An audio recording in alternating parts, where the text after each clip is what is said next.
I come from New York City, capital of the world, and I've lived here most of my life. And so I grew up here in Manhattan. I went to university outside Philadelphia here in the United States. I also went to London School of Economics, and I spent the first 33 years of my career at JP Morgan. I wanted to be an architect, and I went for a term to Columbia University to do that. And I realized that I didn't have enough money to be an architect because almost no one makes any money as an architect here in the United States. So it's really a passion, and you have to do it as a passion. It can't be a vocation. It can't be a job. And so I had to sort of rethink my career plans in college, and I decided for a host of perfectly superficial reasons that I wanted to be a banker. And so I went to a training program at JP Morgan, which was a prominent, as it is today, bank here in New York. And I spent most of my career, my first 18 years there, as a capital markets banker in fixed income, dealing with bonds and loans and stuff like that.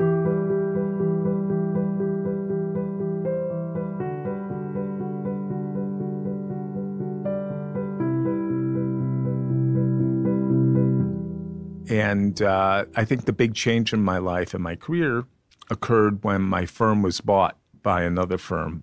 My firm was bought by Chase, which is another large bank here in New York. And it became JP Morgan Chase. And I moved at that time from being a banker to becoming a money manager. And that was in 2002. And so for the last 22 years, I have been responsible for managing investors and managing money on behalf of people. I think it's a much more satisfying and engaging role. And it's a role which I think is almost unique in business in that your clients are really entrusting you with something very precious, which is their future.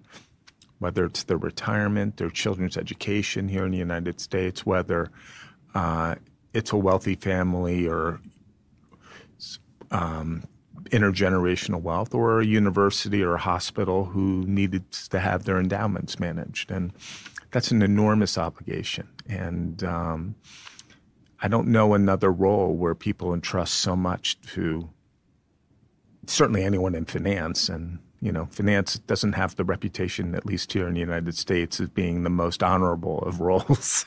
I think it's probably worse in France. And so I think that's a very high bar and an obligation I take very seriously. So I think it's inspired me.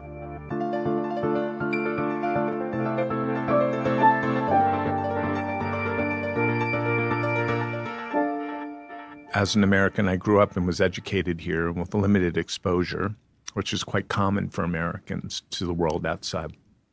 And so I found my career exposed me to a diverse set of people from different cultures, different perspectives, different backgrounds, from the Gulf to Southeast Asia to the South here in the United States to Central America.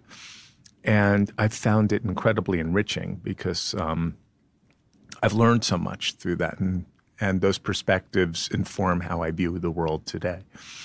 I would also say to you, I benefited from being in an era where the world was increasingly globalizing. So from 1994 on up till really just before COVID, global trade was expanding very quickly. Markets were opening up, places like China, which very few Westerners had any real exposure to, suddenly became, what is now the second largest economy in the world. Unfortunately, in the last, I'd say, 8 or 10 years, we sort of begun to move in reverse globally, where we're becoming more fractured, less unified, and it's made everything more complicated, more expensive, And it will result, I think, in slower growth and, frankly, slower degree of improvement in people's lives. That's not to say globalization was all good. There were lots of things that needed to be corrected about it. But I think as the world becomes more isolated from one another, whether it's the West is isolated from Russia or China, or we are less connected to Africa or South America, I think we lose something as societies. If we look in the U.S., but perhaps even more so in Europe, Western societies are aging very rapidly. And immigration, which everyone is so fearful of today, it seems to be a common theme across Europe and the United States. It's a dominant theme in the elections across the globe today. Frankly, if we don't open ourselves up to more immigration, we're going to get increasingly more elderly as populations. And I think that means slower growth and a lower quality of life for people. I know we, as a group, we're paralyzed by fear, but, we are so far better off as a society today than we were 30 or 50 years ago. But the world's changing very rapidly, and I think that scares people.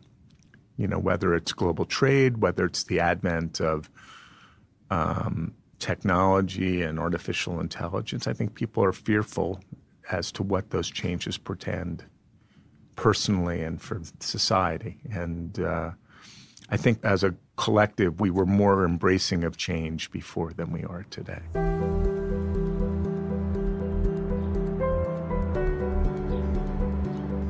I have a very talented team of people, some of whom I've been with for many, many years, who understand my foibles, understand how to get me focused on the key priorities, and keep us moving forward. And it's a group that changes over time.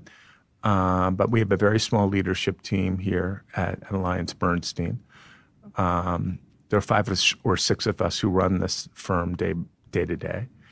And we have a broader group of roughly 30 or 35 people who we deal with regularly to run the broader business. And I think it's built on a fairly high level of mutual trust and extreme levels of competence and experience. And I think we function pretty effectively in what is a very challenging marketplace. But, I think you need to balance that with a life outside of work and interests and family and all of these other attributes of life, because we don't work for the sake of working. We work for this to live. And I think understanding those priorities is important.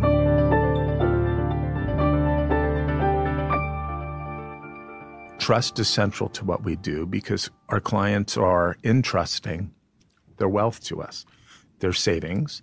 Most of our clients don't have much in the way of savings, and in fact, they'll outlive their savings. So we're trying to help them bridge that. And so I think it's central to what we do, and you can never lose that trust because that's all you have is the credibility with your clients.